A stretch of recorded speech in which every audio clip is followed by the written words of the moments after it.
city riding. A little early, it's a bit surprising. Business moves, now we enterprising. Switch it up, now we improvising. Go to get in the winter column. Whole squad been trained to go.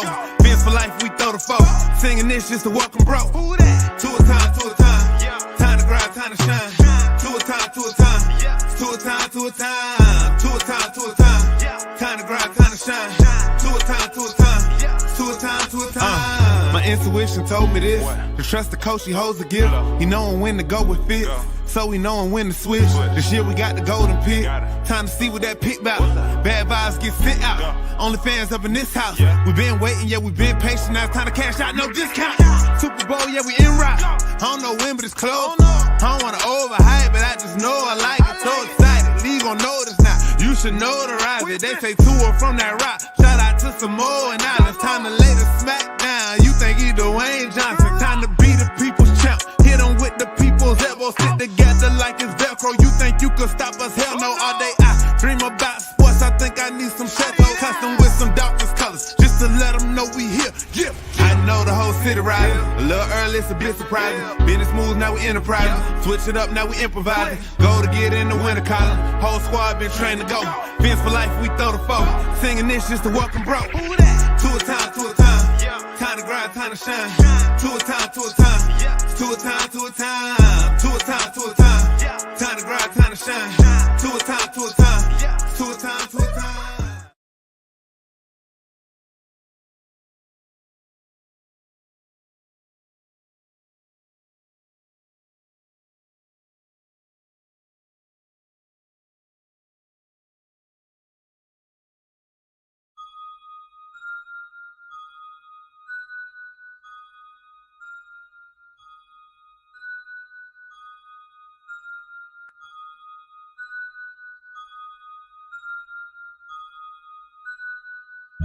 Miami, Florida, Dade County, 305.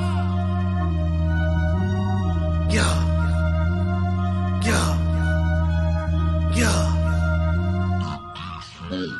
On the Gulf side of Florida, they said it wouldn't ring. But down in South Beach, yeah, we bout to make a sting. 305 Miami, we bout to have a blast. Got a guy from Bama and he's so stupid fast. On the Gulf side of Florida, they said it wouldn't ring. But down in South Beach, yeah, we bout to make a sting. 305 Miami, we bout to have a blast. Got a guy from Bama and he's so stupid fast. Jalen Waddle with the catch, to a throw it, go fast. Big Mike with the round, O-line looking style. Miles G with the run, South Beach having fun. Other team gonna lose, don't care who boos. 305 is the place to be. If you don't believe me, just wait and see. Don't care what people really gotta say. Ride till our Dolphins up every day. We winning the game, we going to a party. Spitting on the beat like Playboy Cardi. Gonna take a pic with Waddle. Now to celebrate with the bottle. Dolphins about to win the dang ring. Ground and shine, bling bling. Don't give a what, look if you buck. Your team is so trash and they really just suck. His squad. Miami Dolphins, my squad. Aqua and orange on me every day. Shawty really about to be my bae. I'm always repping the 305. If you hate to leave, you can say goodbye. At the end of the day, Miami with the dub. After the game, I'll see you in the club. On the Gulf side of Florida, they said it wouldn't ring. But down in South Beach, yeah, we about to make a sting. 305 Miami, we about to have a blast. Got a guy from Bama and he's so stupid fast. On the Gulf side of Florida, they said it wouldn't ring. But down in South Beach, yeah, we about to make a sting. 305 Miami, we about to have a blast. Got a guy from Bama and he's so stupid fast. Hit squad representative. Big beats, we eat squads up for dinner. Legendary team, better watch how you approach it. If you can't swim, get tossed in the ocean. Get lost in the ocean. Bad attitude, we be causing commotion. Dade County boy, one claim South Beach. From the South Florida sports, so low the mouthpiece. MIAMIDWA, that's the way I vibe. Throw fins up, that's the way we ride. All around the globe, Dolphins worldwide. When I click with JB, then you know we made heat. Lead teams in the dark like it's new EP. Fans out of this world, we the new ET. Defense, don't imagine make your QB sleep. When we hit the field, then we get into the grind. Hit that touchdown song, then we get into the shine. Working every day so we can get back to the prime. If you check your clock, you can see it's two a time. Even if it ain't ticking, then the fans still there. Screaming out loud with our hands in the air. Either got a full cup or a can in the air. Win the Super Bowl, that's the plan this year. Yeah! Gulf side of Florida, they said it wouldn't ring. But down in South Beach, yeah, we about to make a sting. 305 Miami, we about to have a blast. Got a guy from Bama and he's so stupid fast. On the Gulf side of Florida, they said it wouldn't ring. But down in South Beach, yeah, we about to make a sting. 305 Miami, we about to have a blast. Got a guy from Bama and he's so stupid fast.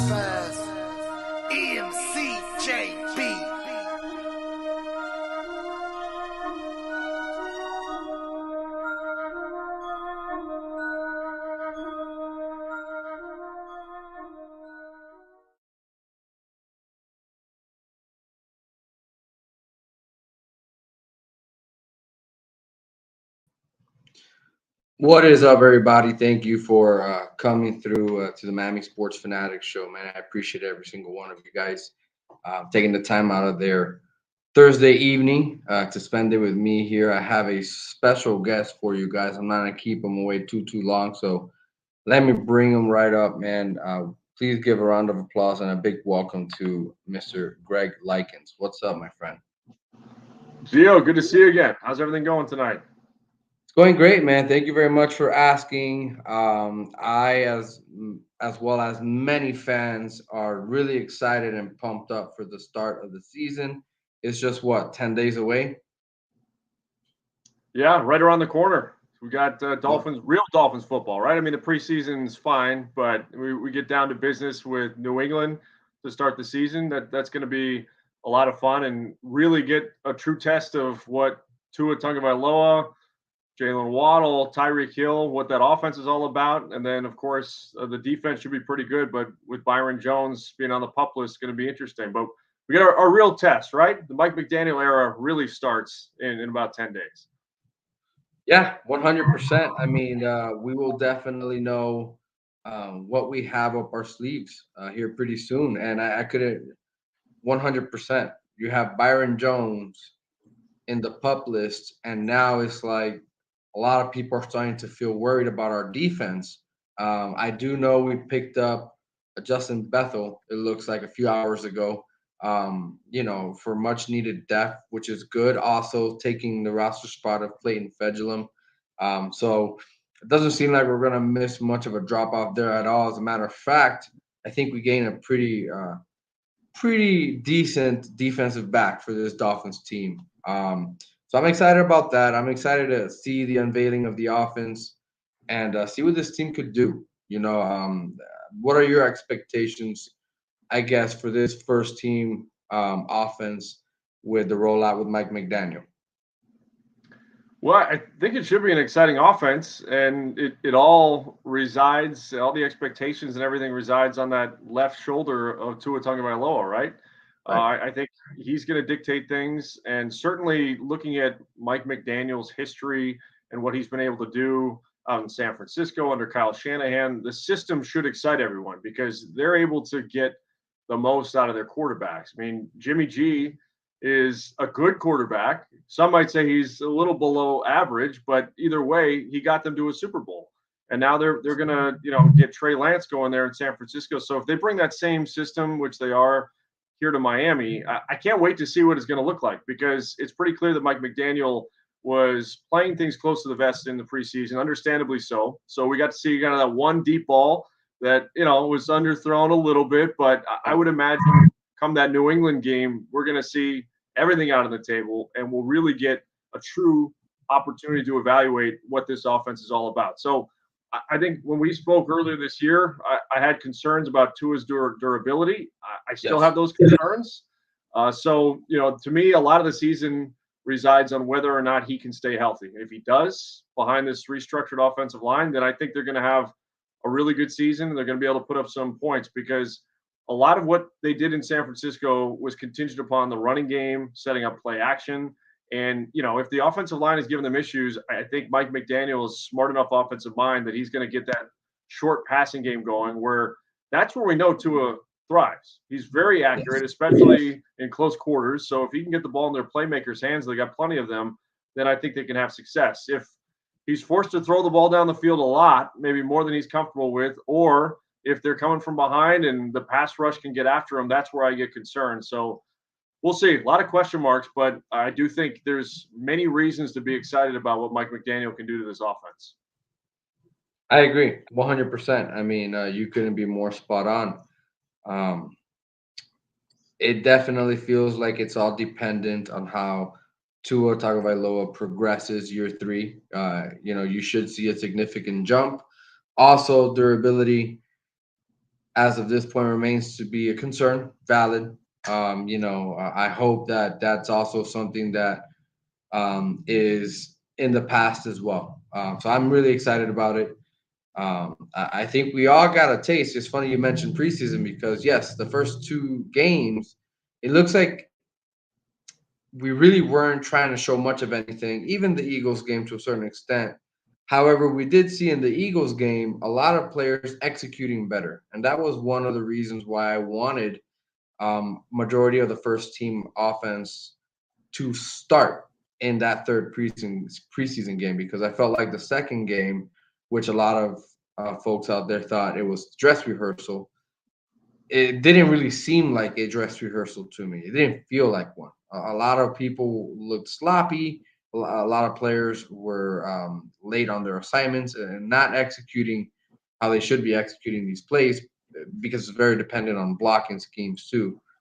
So it was very exciting to see versus the Eagles how there was a complete 180. It was like you had everyone in the right spots, exactly where they're supposed to be. You saw some motions.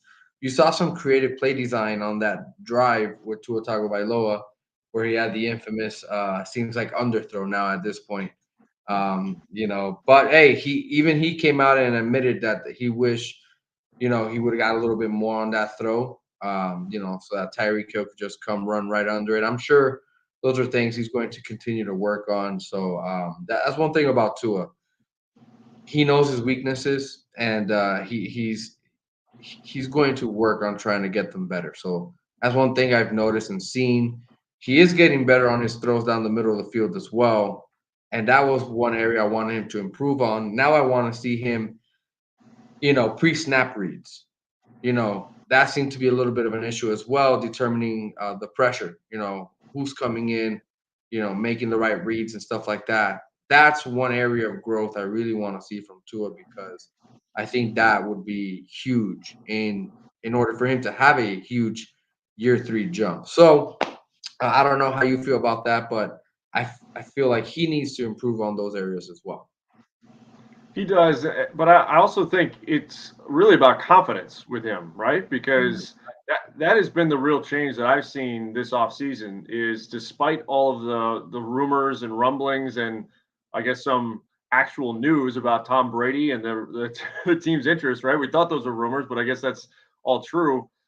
You hear about everybody questioning his spot on the team and whether he can be quarterback and all this stuff, but over the course of the offseason, we've also heard his teammates all publicly say great things about him, most notably Tyreek Hill, which that holds a lot of weight considering what he's accomplished in the league. And then I also think we've seen an evolution to his press conferences, his media availabilities, in which he just seems like a much more comfortable guy, just in his own skin in this offense in the NFL. I think the first 2 years, there were so many question marks. One, about him coming out of school and being banged up, and then he got hurt again last year, and now fresh off season, he's feeling good. He's got a coach that believes in him and is saying all the right things publicly, whether behind the scenes there's other stuff going on. He can't control that, and I think he knows that. So I've seen a sense of maturity and confidence in him. And so, yes, your points are valid about ways he needs to execute on the field, but I think that makes a world of difference for a young guy who now knows, hey, this is his team, this is his offense, and it's evidence today where his teammates all voting him as a captain. So I think that's all part of the equation as well. So to me, it's less about what he's going to do out on the field. I think if he feels like, well, it's all about that, but it's more of like those intangibles. I think that's what he needs, right? He needs to feel comfortable in this offense to give himself the best opportunity to have success. Now, if he gets injured, if they don't execute properly, what's going to happen is going to happen. But I do like all those intangibles and the way it's built up now to this regular season start. 100%. I mean, you can tell there was a big change from Tua when it comes to his character. And what do I mean? I don't mean, his self being per se, but more how he acts around other players, teammates. He does seem a lot more open. He's not as sheltered anymore in these media sessions. But I do also think that that's because of Mike McDaniel. You're right. He exuberated that confidence into Tua. Like, hey, man, he talked about it on the Dan Le Batard show, where he saw in the Tua's Hawaiian event, basically Tua being himself, his true self, and he saw a completely different guy. And he's like, okay, that's what we need to harness. We need that on the field. And if we can get that on the field, then we could get a different, more confident, more open Tua. And that's one of the things I like about Mike McDaniel. Yes, he's our head coach, but is it me, or doesn't it seem like he's playing a little psychology? I know he's a smart guy, but he seems to know exactly how to get to these players and how to reach them, which not a lot of coaches can do, and very integral to many football teams there, man. But um, I've noticed that too. I mean, all his teammates. I think he had the most votes when it came to captains. So that right there is a huge difference than what we've seen the last 2 years. Even Tua publicly coming out and saying he really doesn't have, he has no concern with wanting to be a captain. He is more of this type of player, such and such. Big difference, big difference from 1 year to the other. So that was great to see. Um, One thing I wanted to talk about here were the other captains. You had Javon Holland, Teron Armstead, Tyreek Hill, Roberts, Xavier Howard, and Wilkins. A couple new players you also bring in that have shown great work ethic. They've gotten the orange jersey a few times. The name that stands out the most to me too there is Javon Holland. Yeah, I agree because I even saw some of the quotes today from Mike McDaniel. Like even he was surprised when he was reminded that Holland is 2 years old Yep. because he clearly has carried himself like a veteran and he's played like a veteran in his short tenure with the Dolphins. And so to see his teammates reward him, so to speak, with this honor, I think speaks volumes. And so, I was giving this some thought. The Dolphins, I think, did a really poor job with that Minka Fitzpatrick trade, as we've seen it play out. But you can feel a little bit better about that when you see what Javon Holland has done. And so, in one sense, I criticize the front office for getting rid of an all-pro safety, but then you see what Javon Holland has done in such a short period of time, makes you feel a little bit better about that. So when I saw his name, the other names on that list, fairly predictable, right? Some of the big money guys that came in the offseason, some of the carryover veterans from last year. And Christian Wilkins has always been a vocal guy who's got captain qualities going back to his time in Clemson. But to see Javon Holland, hey man, yeah, that's a real nice development, I think, for that secondary. And to see what he's doing on the back end and what he can build on from last year is going to be really exciting. Exactly. Exactly. I mean, um, that to me really jumped out, and it's really exciting. You also hear, and this is where I pivot to my concerns per se, where it's exciting to hear that, but then you also tie that to what we've heard all training camp, where they're experimenting now with the green dot. Now, a lot of people are making this as a big thing, as probably I am, and I don't know if I have any right to make this a big thing, Greg, but I think of Jerome Baker, right? And I think about the linebacking unit as a unit. Is it just me? Why am I so concerned with the linebacking unit still? And why am I not as happy to hear from the linebackers' perspective that Jerome Baker is now sharing that green dot with Javon Holland? And granted, I know it happens every once in a while, but Javon Holland's a second-year guy. It's making you forget the existence of Minka Fitzpatrick on this team because of how well and how great he's played so fast. So, should I be worried? Should there be concerns? That seems like to me to be my biggest concern on this team as a whole is primarily on the defense, the linebacking unit. To me, that seems like the biggest area of weakness. Interesting. Yeah, because I mean, you would expect that that's Jerome Baker's responsibility. He's getting the play calls and he's going to divvy them out.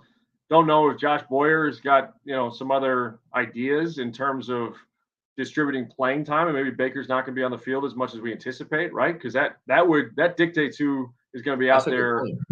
right? So if he's going to do some changes in terms of the linebacking core lineup wise, or if he's got some formations that maybe we didn't see last season, then if Holland's going to be out there all the time, then maybe that's an indicator. But I will disagree with you a little bit on your biggest concern.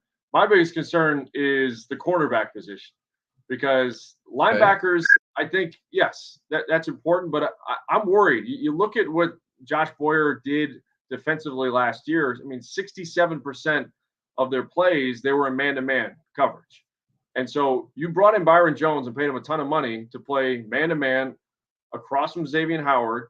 And then that's the key to the defense. It's built on that. Those two guys lock down their men, and then you can send extra rushers to get after the opposing team's quarterback. And we see some of those exotic formations, some of the guys standing the line of scrimmage, all of that fun stuff you see from the pass rush.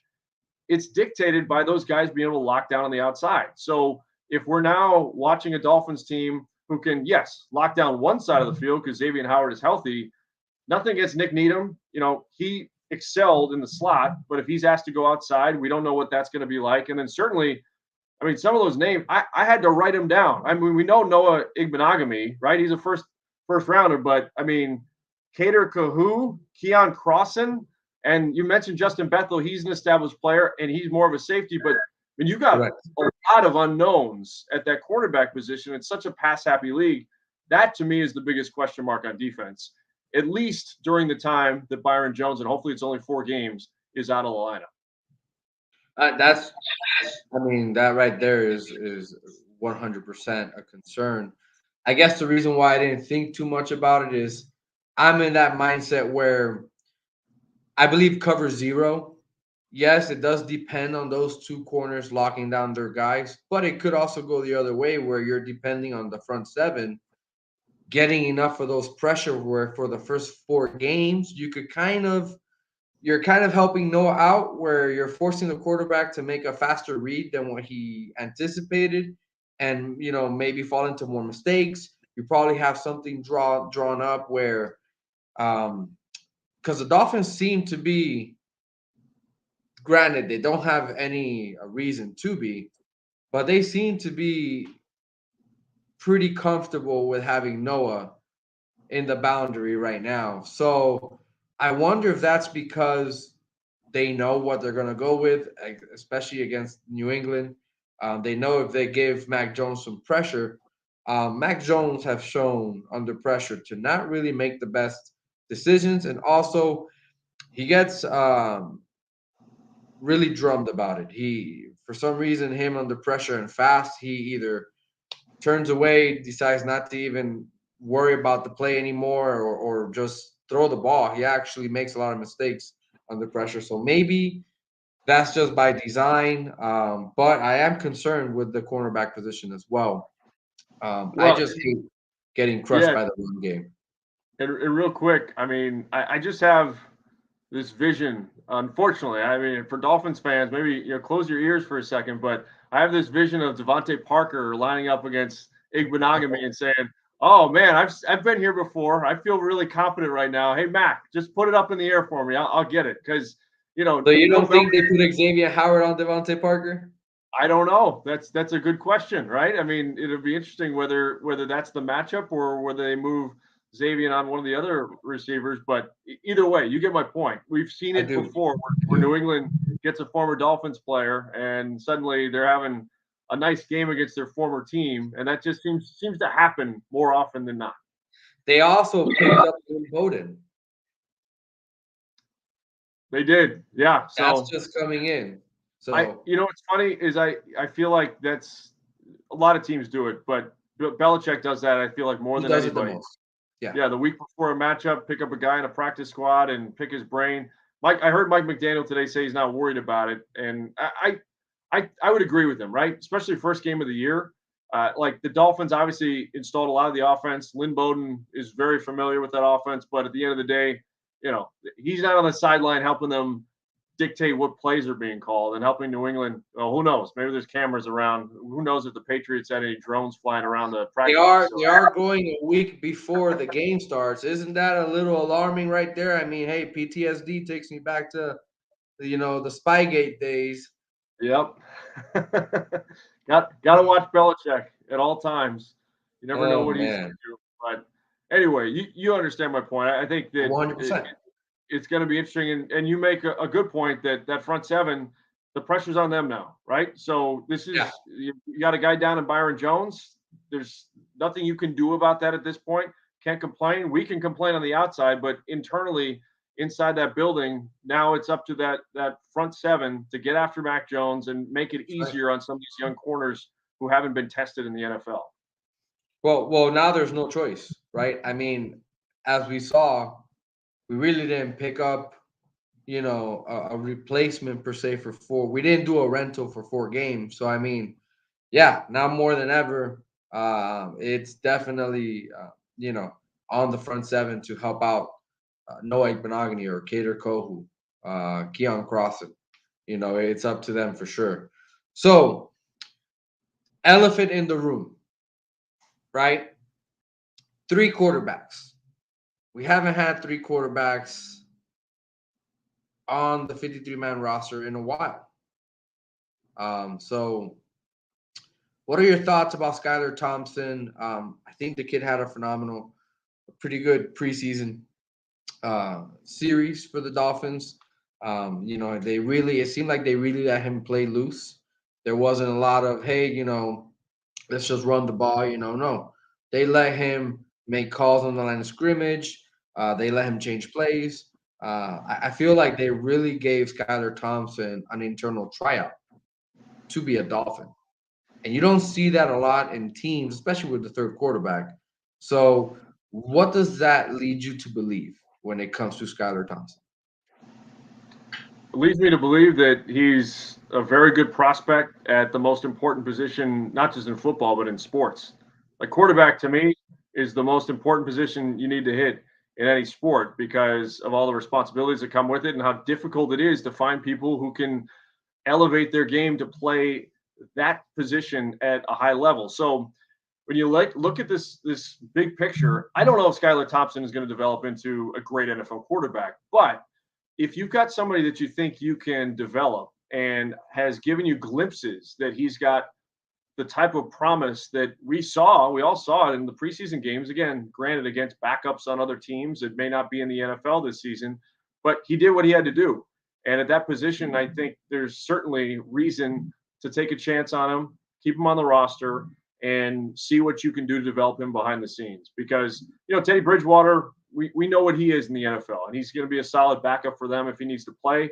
You feel confident that he can come in and get the job done to a certain extent. But if this Tua situation doesn't work out, I think, yes, we've all speculated that in years in the future, you may have to address the position of the draft again. But wouldn't it be great if you got somebody behind the scenes that you're working on as well that perhaps could provide an option or maybe be a bridge quarterback for a couple of years while you figure that out?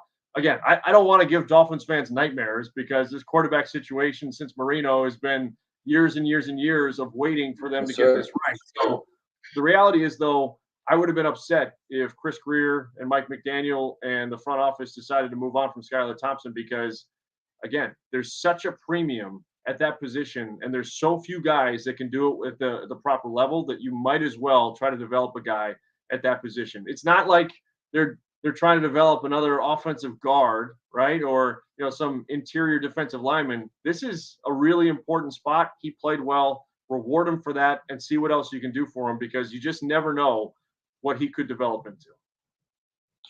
I couldn't agree more. I mean,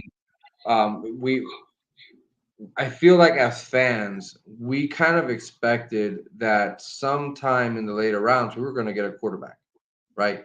So the interesting part of Skylar Thompson is he looks like a way better prospect than where he was selected. Yeah. On top of that, he was a Mike McDaniel pick. Mike McDaniel made sure that he had a conversation with him. He told him that he was eyeing him, in college. He saw tapes. He liked what he saw. And you're right. We no longer have a first-round pick next year. We don't have that luxury where if, unfortunately, let's say we're in a situation where Tua doesn't take that next step as we're all anticipating, then I feel like we have a great prospect that not only is going to have this whole offseason to learn, this whole season to learn from the starters in front of him. You got Teddy Bridgewater, too, is very solid quarterback for 7 years. 67% completion, throwing the football. He's made some great plays. He's played in some big moments. You can lean on that guy as well. So I think this is a great situation for Skyler. It's a good problem to have. I don't think I ever remember, and Greg, I know you definitely know more than that, but I don't think I can remember a time where we've had 3 fairly good quarterback prospects in our team. So that to me is pretty exciting right there in itself, because if things go south, we don't have the draft capital to move up per se and take a quarterback in next year's draft, where a lot of people are saying it's not really a pretty good quarterback market anyways. But you have Skylar Thompson that you can throw him out there, see what happens, make him go through another training camp, compete, and maybe he wins the starting job next year if it doesn't go well with Tua and we move on from that. So it's a good problem to have for sure. And that's what I think about the quarterback position right now with the Dolphins. As much as I hope Tua does have that next step in his game and hopefully becomes an undoubtedly franchise quarterback for the Dolphins, you have those possibilities, and I like the fact that the Dolphins are also investing in that position. So, with that being said, Greg, I know we talked about this last time. We are getting closer to the season now, and one last thing I want to bring up here is, do we have an update on your predictions for the Dolphins this year? Well, I thought you might ask me about that. So I was giving that some thought today because, I look and there's some points on the schedule. Like the first 4 games look to be a rough way to start, right? When you look at some of those teams. And then, it gets a little easier. And then there's another stretch late in the season where it's going to be difficult with consecutive games. So schedule looks a little tricky. I'm conflicted on this because a lot of me wants to buy into the hype, right? Because I do think that even though I've been caught up in the hype before, and I've gotten on Dolphins fans for getting too excited in years past about the big free agent splash, the big trade, and all this other stuff, and it doesn't amount to anything. I do think this year is different because they go out and get a deal via trade, and you get established one of the best playmakers in the NFL and arguably the fastest guy in the league. And you already have Waddle, who you drafted really well last year. And you look at what Tua is all about. You look at what this whole league is all about. It's about throwing the football and getting up and down the field and scoring points and all that. So the Dolphins have set themselves up nicely. And their defense, resurgent after a slow start last season. So it all adds up to something that sounds like it could be really special and really building towards the future. I still have my doubts about Tua's durability. And I always said it right off the top. So I'm concerned about that. I'm also concerned, too, just Mike McDaniel seems like a great guy, but it's his first time as a head coach. And one thing that has stuck with me throughout this offseason is when you consider all what we didn't know at the time when he was hired, and then what we've learned since then is that, we could have had a situation where Sean Payton was the head coach, right? That's right. And we could have had a situation where a lot of other candidates could have been the head coach, but then the timing of that Brian Flores lawsuit really threw things off. And so when you consider that, Mike McDaniel, obviously happy to take the job, but I'm a little concerned about his qualifications. And again, I hope he proves me wrong. That's a long-winded way of me telling you that I think they're going to be good, but I don't think they're going to be great. And I actually think they're going to finish at 8-9. So I know the over-under is 8.5. I see them winning 8 games, but I'm worried about Tua's durability. So if I had to predict anything, I don't think he plays 17 games. And I think because of that, their offense doesn't get on the same track. I think they'll have weeks where they're explosive.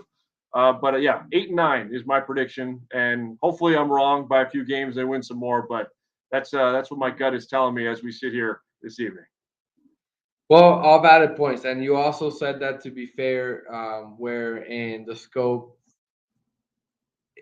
if Tua gets injured. So, don't sound the alarms, fans, viewers, don't go at Mr. Greg, you very valid record prediction. You can come at me if you want. It's not going to hurt my feelings. Oh, man.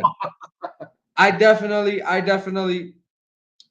when it comes to this, I do have sometimes my Homer hat on, and I think of the realm of possibility where if Tua stays uninjured for the whole season, I would say 11-6 seems reasonable.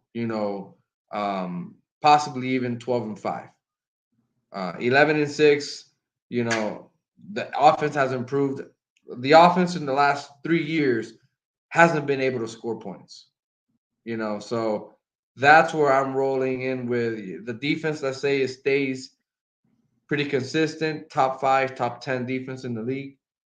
If the offense could just score more points, take some more stress off the defense, that's where I see us winning some more games than we've won in the past. But you're right. If Tua goes down, I'm not very optimistic about having a pretty good season. So hopefully hopefully he stays healthy and he takes that next step. Yeah, I guess, and part of this too is I'm just looking at their offensive line, right? Armstead is certainly a huge Yeah. upgrade, but I look at the left side of the offensive line, and Austin Jackson, I don't know what we're going to get out of him. That's a real unknown, and I think people feel good about Greg Little's development behind either of those two tackles.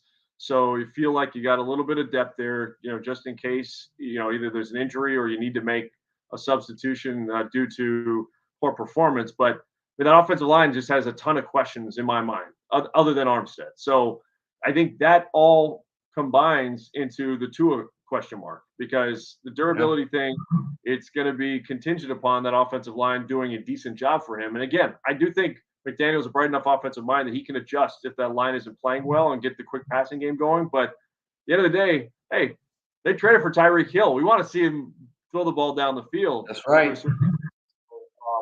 We'll see. Again, the way the NFL is, and they easily could win 11, 12 games if things fall their way. But just where I sit here today, I guess part of it, Gio, is that I've been following this team for so long that I've gotten bit in the behind a few too many times, being overconfident before the season starts. So. No, listen, valid points. All valid points, and I definitely agree. We've been down this road before, where we get very hyped up, optimistic. It's our year. It's our year.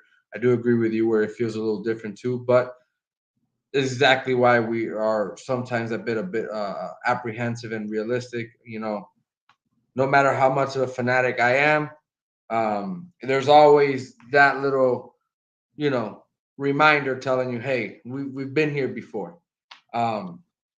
Greg, thank you so much, man, for coming out here. I really appreciate you giving us your time and coming to the Miami Sports Fanatic Show. There's a few things that I wanted to let you know before we close the segment out for today.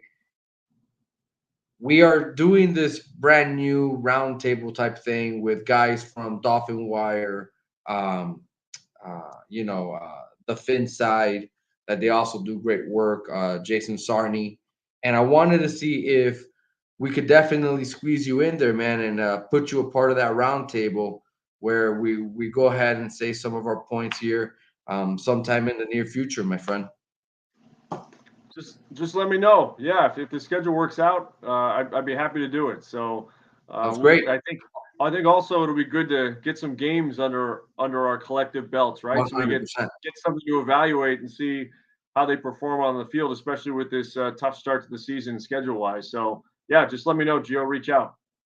You got it, my man. Hey, thank you and have a great rest of your night, man. I appreciate it, and have a great weekend and Labor Day. Thank you, Gio. Good talking to you. Have a good one. You too, buddy. All right, everybody, man. That was great. I love talking to Greg, man. Greg has this perspective where you can tell he's been around for a long time. He's been through this before. Granted, as different as it feels, it's good to be aware where things could go south. And if they go south, why did they go south? But I'm in the realm of optimistic, and I really have high hopes for this team. I definitely think Tua is going to take that next step, and he's going to show us why he's basically the franchise quarterback for the Miami Dolphins. It was exciting to have him on. It was exciting to have you guys on the show. I hope you guys have a great night. And just remember, as always, man, what time it is. Okay? Because it's Tua time.